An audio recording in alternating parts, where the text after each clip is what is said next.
Bismillahirrahmanirrahim. Assalamualaikum warahmatullahi wabarakatuh. Ketemu lagi di mata kuliah akuntansi keuangan menengah 2. Hari ini kita akan membahas tentang equity atau modal ya, modal. Nah, yang kita bahas di AKM 2 ini adalah modal yang berkaitan dengan modal di perusahaan yang berbentuk PT. Kalian pasti sudah tahu ya. Jadi perusahaan yang berbentuk PT atau perusahaan terbatas, modalnya itu berupa modal saham. Nah, komponen modal di perusahaan yang berbentuk PT itu ada dua komponen. Yang pertama adalah berupa modal saham ya, modal saham, dan yang kedua adalah return earning atau laba yang tidak dibagi. Ini komponen di kelompok modal di perusahaan yang berbentuk PT. Kemudian modal ini ada dua macam modal, yaitu modal saham biasa dan modal saham preference. Nah, ini apa bedanya? Kalau misalkan pada saat pembagian dividen, jadi kalau nanti kita menanamkan modal dalam bentuk saham, nanti kita akan memperoleh pendapatan yang namanya pendapatan dividen. Nah, pendapatan dividen itu biasanya dibagi setiap akhir periode atau setiap akhir tahun. Nah, untuk pembagian dividen itu dilihat dari karena ada dua macam modal saham, saham biasa dan saham preference, maka kalau seandainya ada pembagian dividen, maka yang diutamakan dulu adalah pemegang saham dividen preference, pemegang saham preference ya. Tapi yang nanti kalau misalnya sudah selesai semua sudah dibagi, baru nanti dibagi ke pemegang saham biasa. Itu pembagian saham, pembagian sahamnya, pembagian dividennya ya maksudnya. Kemudian di sini ada rekening istilahnya ada rekening treasury shares. Nah, nanti treasury shares itu nanti sifatnya mengurangi dari jumlah modal saham ya. Nah, ini saham yang dibeli kembali. Nah, di sini nanti kita akan bahas apa itu modal saham, kemudian apa itu saham treasury atau saham yang dibeli kembali. Nah, di sini ada pada saat penerbitan saham itu ada beberapa macam cara ya, ada beberapa macam kategori ya. Nah, itu saham yang diterbitkan. Jadi pada saat penerbitan saham itu, saham yang diterbitkan par value dengan nilai pari, saham yang diterbitkan tanpa nilai pari, kemudian saham yang diterbitkan dikombinasikan dengan sekuritas yang lainnya. Kemudian yang keempat adalah saham yang diterbitkan dengan transaksi non cash. Dan yang kelima adalah saham yang diterbitkan untuk biaya penerbitan saham. Begitu. Ini adalah beberapa masalah akuntansi yang timbul nantinya pada saat penerbitan saham ya. Nah, ini kita bahas satu persatu. Yang pertama adalah saham yang diterbitkan akuntansi untuk saham dengan nilai pari. Nah, pada saat saham diterbitkan dengan nilai pari, maka nilai pari yang rendah itu akan membantu perusahaan untuk menghindari kewajiban kontingen yang berkaitan dengan saham yang dijual di bawah nilai pari. Nah, di sini untuk penerbitan saham dengan nilai pari ini ada dua kelompok ya. Jadi situ ada saham preference atau saham biasa, kemudian yang kedua adalah premium saham. Nah, di sini ada dua macam. Kalau inilah saham preference atau saham biasa dan nilai saham ini nanti yang informasi yang harus kita perhatikan pada saat penerbitan saham dengan nilai pari. Jadi ada saham preference atau saham biasa dan premium saham. Kemudian apabila saham diterbitkan dengan tanpa nilai pari, maka di sini harus kita perhatikan bahwa apabila saham tidak mempunyai nilai pari, maka perlakuan yang dapat dipertanyakan dalam menggunakan nilai pari sebagai dasar untuk nilai wajar itu tidak akan muncul, ya, tidak akan muncul. Kemudian saham nilai pari yang sebenarnya harus dicatat pada akum sebesar harga penerbitannya itu tanpa kerumitan akibat tambahan modal store, atau nanti kalau misalkan di sini ada muncul istilah disagio, ya, disagio.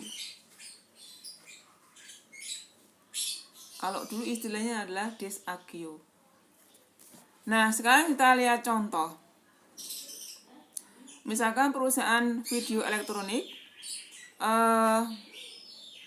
didirikan dengan 10.000 lembar saham tanpa nilai pari. Kemudian jika perusahaan tersebut menerbitkan 500 lembar saham dengan harga per lembarnya adalah 10 euro per lembar, maka jurnal yang dibuat adalah kas pada modal saham biasa sebesar 5.000 euro. Dari mana asalnya 5.000 euro? Asalnya dari 500. Asalnya dari 500 dikalikan dengan 10 euro. Maka sama dengan 5.000 euro. Kemudian contoh yang kedua, bagaimana kalau misalkan, ini contoh yang pertama tadi, bagaimana kalau seandainya perusahaan tersebut menerbitkan 500 lembar saham lagi dengan harga per lembarnya adalah 15 euro per lembar, maka kita buat jurnal kas pada modal saham biasa sebesar 500 dikalikan dengan 15 euro, ya, sama. Itu kalau misalkan diterbitkan dengan harga 15 euro per lembar saham. Nah, sekarang ini contoh berikutnya, bagaimana kalau seandainya perusahaan tersebut menerbitkan 1.000 lembar saham dengan nilai yang ditetapkan pada nilai parinya adalah 5 euro dan nilai ditetapkan adalah 5 dengan nilai ditetapkan sebesar 15 euro. Maka jurnal yang kita buat adalah kas 15.000 euro pada saham biasa sebesar 5.000. Tadi kan saham itu diterbitkan dengan harga per lembarnya adalah 5, dengan nilai ditetapkan adalah 5 euro, ya. Jadi 5 euro kemudian pada 15 euro per lembar saham. Maka pada jurnal modal saham biasa itu tetap sebesar 5.000. 5.000 asalnya dari 1.000 ini 1.000 dikalikan dengan 5 euro sama dengan 5.000 euro. Nah, kemudian karena tadi ditetapkan sebesar 15, maka ini kan 1.000 kali 15.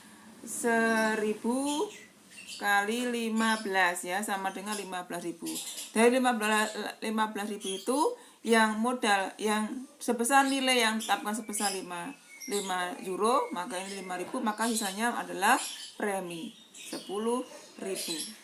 Begitu. Kemudian apabila saham yang diterbitkan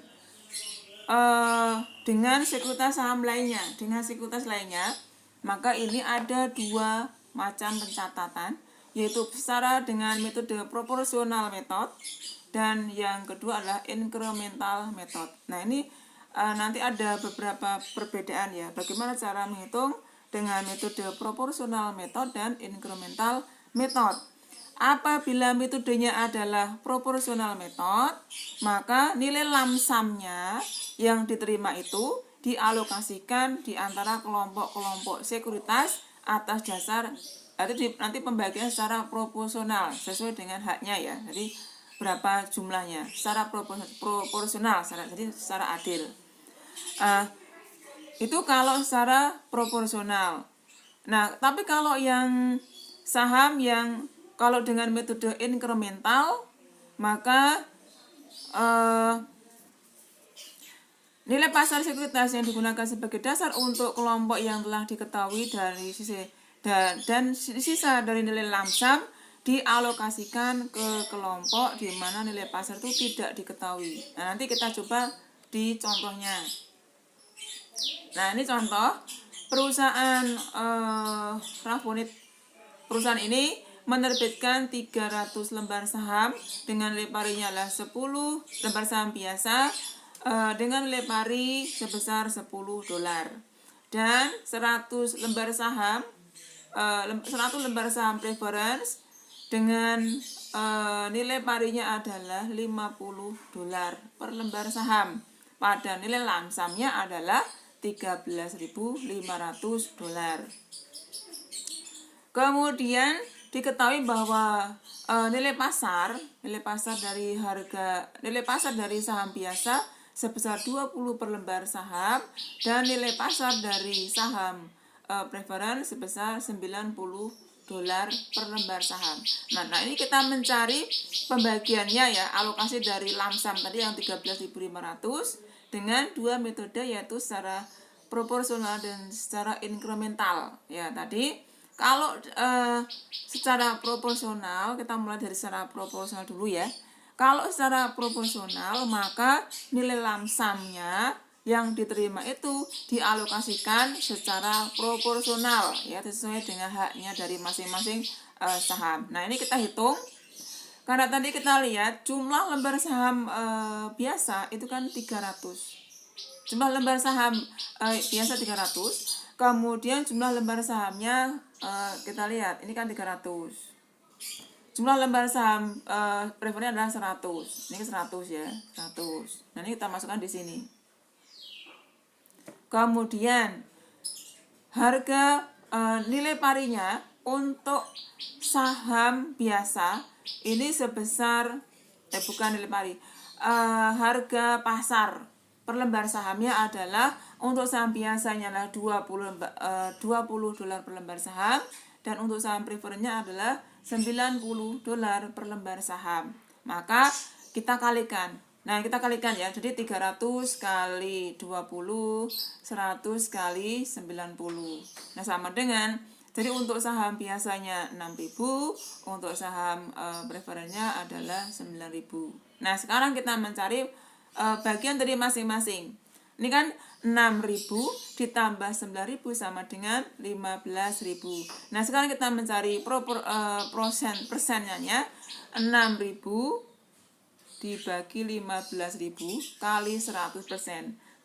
Jadi 6 dibagi 15 kali 100%. Maka ketemu 40%. Kemudian yang 9.000 juga begitu. 9.000 dibagi 15.000 kali 100%. Maka ketemu 60.000. Total adalah 100.000. Kemudian kita lihat nilai lamsamnya adalah 13.500. Nah, hak untuk saham biasa adalah 40%. Maka kita kalikan, untuk saham biasa adalah 40%, kita kalikan 13.500, maka ketemu 5.400. Sedangkan yang saham preferen 60%, kita kalikan 13.500 sama dengan 8.100. Ini kalau kita jumlahkan sama dengan 13.500. Itu kalau secara proporsional, yaitu sesuai dengan haknya atau sesuai dengan kepentingannya ya. Jadi ini kalau secara proporsional. Nah, sekarang setelah kita hitung berapa hak dari saham biasa, berapa hak dari saham preference, maka kita buat dari kita sudah kita hitung hak dari saham biasa 5.400, hak dari saham preferennya adalah 8.100. Kemudian kita buat jurnal. Nah, jurnalnya adalah tadi kan lamsamnya, nilai lamsam kan 13.500 ya. Jadi kasnya 13.500. Kemudian saham preference tadi 100 dikalikan dengan 100 lembar kali 50, nilai parinya adalah $50 per lembar. Maka 100 kali 50 sama dengan 5.000. Padahal kita lihat hak dari pemegang saham preference atas lamsam adalah tadi berapa tadi? 8.100. Nah, jadi dari 8.100 yang sebesar nilai parinya adalah 5.000, maka selisihnya kita masukkan di premium saham preference sebesar 3.100. Ini kalau kita tambahkan sama dengan 8.100. Kemudian yang saham biasa itu kan diterbitkan 300 dikalikan nilai parinya adalah 10, maka 300 kali 10 sama dengan 3.000. Karena haknya adalah 5.400, maka selisihnya adalah premium saham preference sebesar 2.400. Kalau dijumlahkan adalah 5.400 sesuai dengan yang sudah kita hitung tadi. Ini yang saham preference adalah 60%, sedangkan yang saham biasanya adalah 40%. Ini kalau secara proporsional. Nah, bagaimana kalau secara inkremental? Ya, kalau secara inkremental maka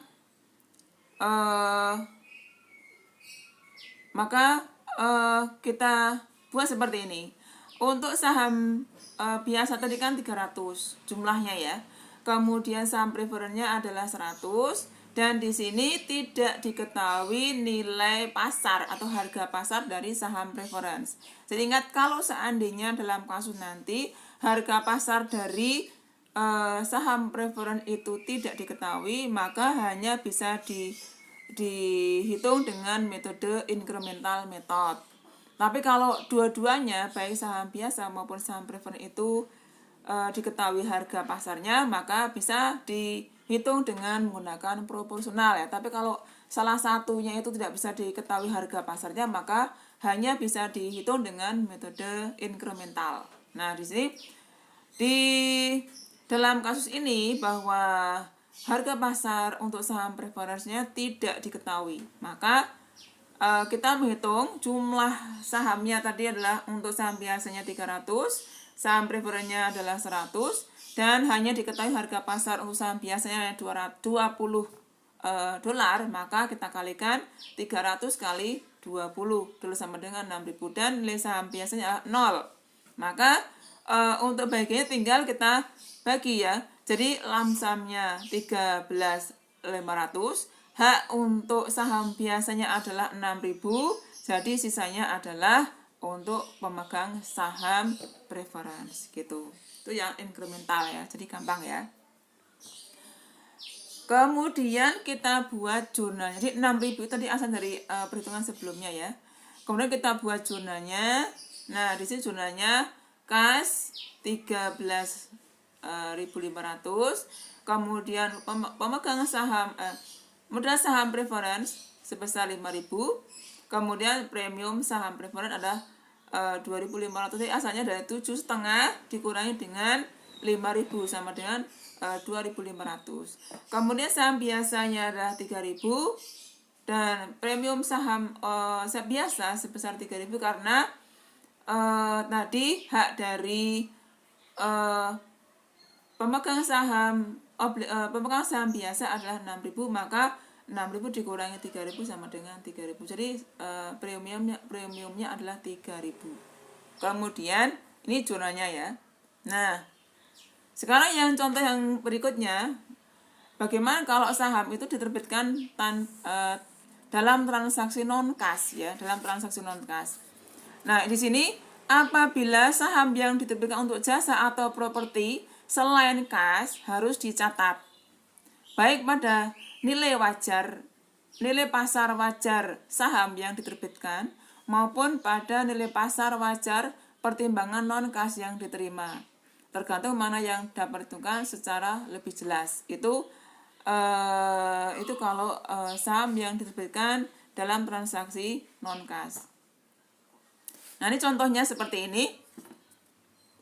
Misalkan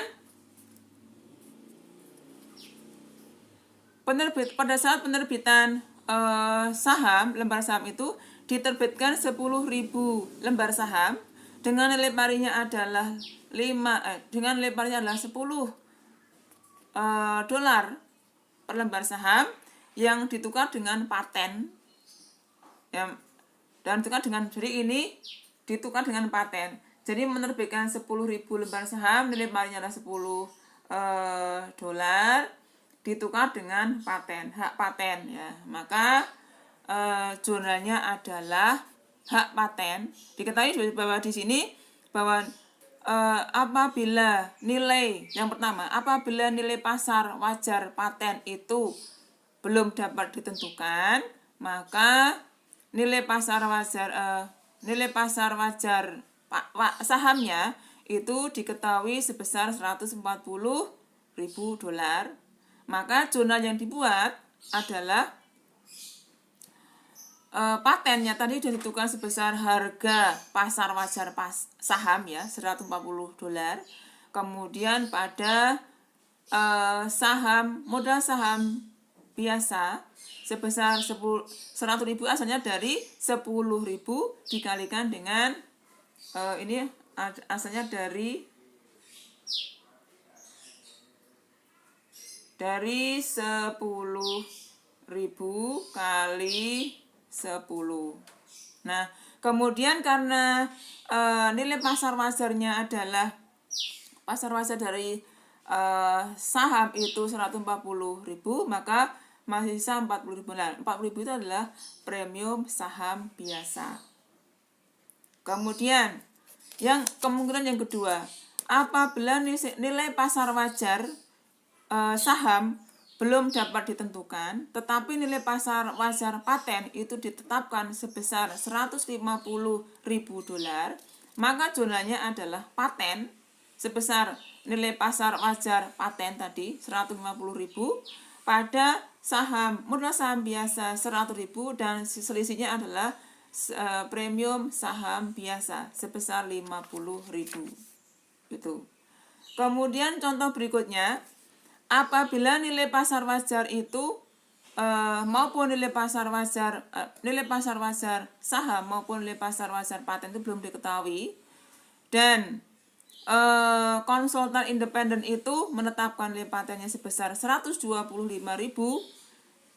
berdasarkan aliran cash flow-nya, maka jurnalnya adalah hak paten sebesar 125.000 pada modal saham biasa 100.000 dan modal saham premium saham biasa sebesar 25.000. Nah, berikutnya apabila biaya berkaitan dengan biaya penerbitan saham ya. Nah, apabila untuk yang biaya pada saat menerbitkan saham, maka sebaiknya biaya-biaya yang berkaitan dengan penerbitan itu harus dilaporkan. Apa ya biaya-biaya yang berkaitan dengan penerbitan saham? Itu misalkan biaya penjaminan, ada biaya akuntansi atau hukum ya, kemudian biaya percetakan maupun dengan pajak. Dan di situ semuanya itu harus dilaporkan dan harus sebagai pengurang jumlah yang disetorkan.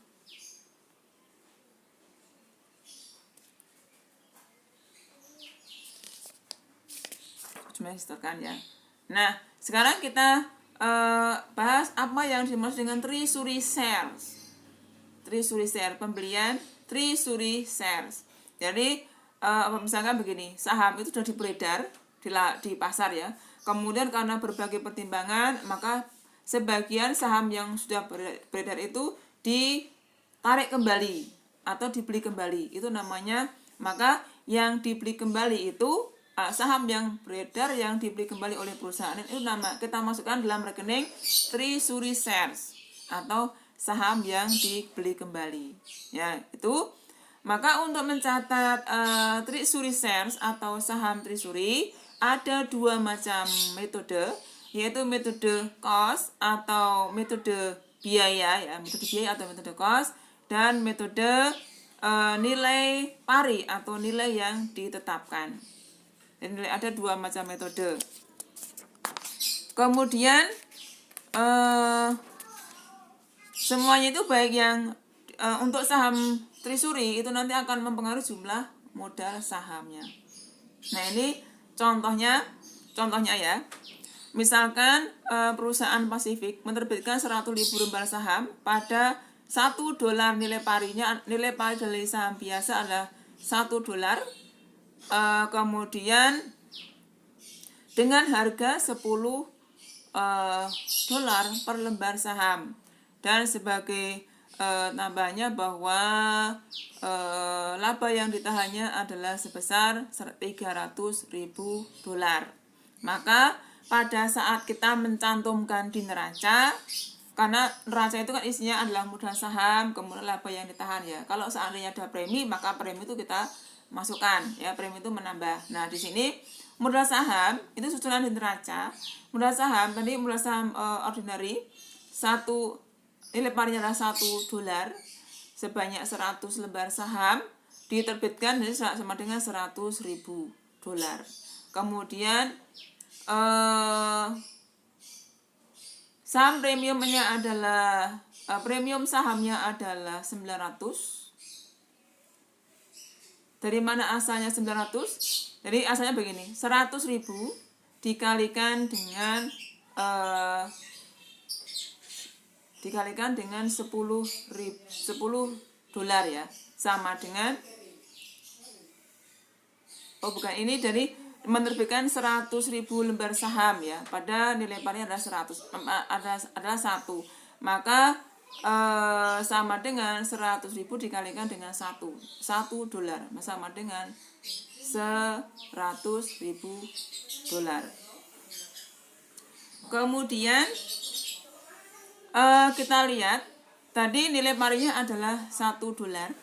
At price-nya ya, ini nilai yang jadi diterbitkan pada harga $10 per lembar saham, maka yang 9 itu asalnya dari 9 itu adalah 10 dikurangi ini, 10 dikurangi 1 sama dengan 9. Nah, 9 kemudian kita kalikan dengan 100.000. $9 dikalikan dengan 100.000 lembar, maka sama dengan $900.000. Kemudian return earning-nya diketahui bahwa sebesar 300.000. Maka kita jumlahkan bahwa total modalnya adalah 1.300.000. Ini contoh. Jadi susunan komponen inti neraca nanti modal sahamnya berapa, ditambah premi ya kalau ada, kemudian tambah lagi dengan laba yang ditahan sama dengan 1.300.000. Nah, bagaimana kalau seandainya pada tanggal 20 Januari perusahaan tersebut memperoleh kembali atau menarik kembali sahamnya sebanyak 10.000 lembar saham dengan nilai per lembar sahamnya adalah $11. Maka pada saat reakuisisi di jurnal Treasury Shares atau saham Treasury pada kas sebesar 110 asalnya dari 10.000 dikalikan dengan 11. Ini jadi 10.000 kali $11 sama dengan 110.000. Ini kalau dibeli kembali ya. Jadi terbit 100.000, dibeli kembali 10.000. Maka nanti berkurangnya adalah 10.000 lembar. Nah, setelah membeli saham yang beredar, maka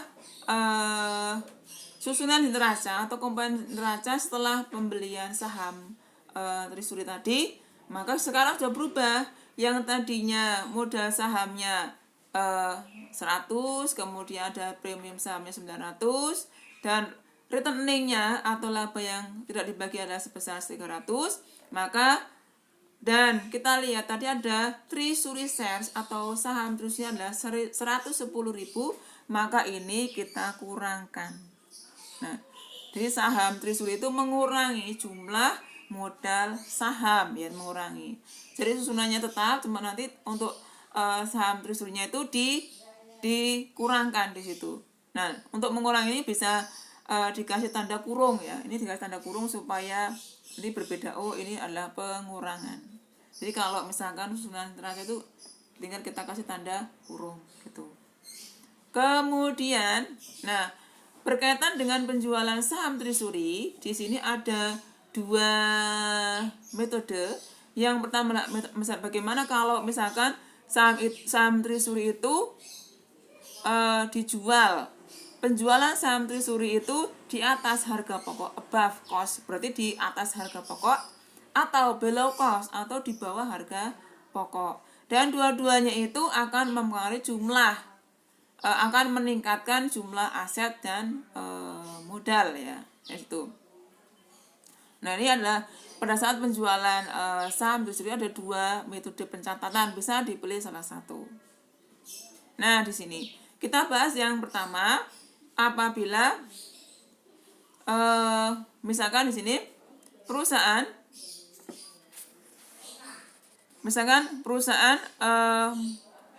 di sini ada 10.000 lembar saham Trisuri ya. 10.000 lembar saham Trisurinya, kemudian harga per lembar sahamnya adalah $11. Itu sebelumnya diperoleh harga per lembarnya adalah $11. Kemudian jika yang $1.000 itu dijual kembali dengan harga $15 per lembar, maka jadi awalnya kan $11 per lembar. Kalau seandainya dijual dari 10.000 dijual 1.000, kemudian harga per lembarnya adalah 15.000, maka dijual lebih besar ya. Maka jurnal yang dibuat oleh perusahaan tersebut adalah kas sebesar 15.000 asal dari hasil dari penjualan tadi, 1.000 dikalikan dengan $15 per lembar saham. Kemudian pada saham Trisuri, nah saham Trisuri adalah jumlah yang dijual kembali dikalikan dengan harga per lembar saham yang dulu, yang awal ya. Kemudian selisihnya adalah premium saham Trisuri.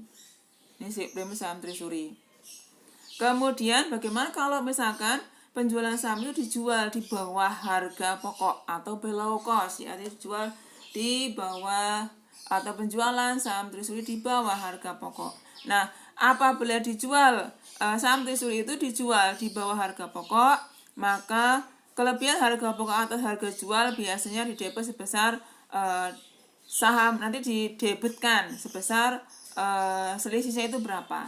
Nah, maka di jurnal kas, karena nanti kan dijual kembali dengan harga, jumlah yang dijual kembali adalah 1.000 lembar, kemudian harga per lembarnya adalah $8, maka akan dijual di bawah harga pokok. Maka jumlah kas yang diterima adalah 1.000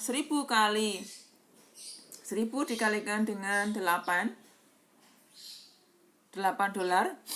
Kemudian karena tadi harga nilai per lembar saham sebelum dijual itu adalah $11, maka 1.000 kali 11, maka 11.000. Nah, selisihnya kita masukkan dalam rekening modal saham premium saham Trisuri, tapi ditempatkan di sebelah debit.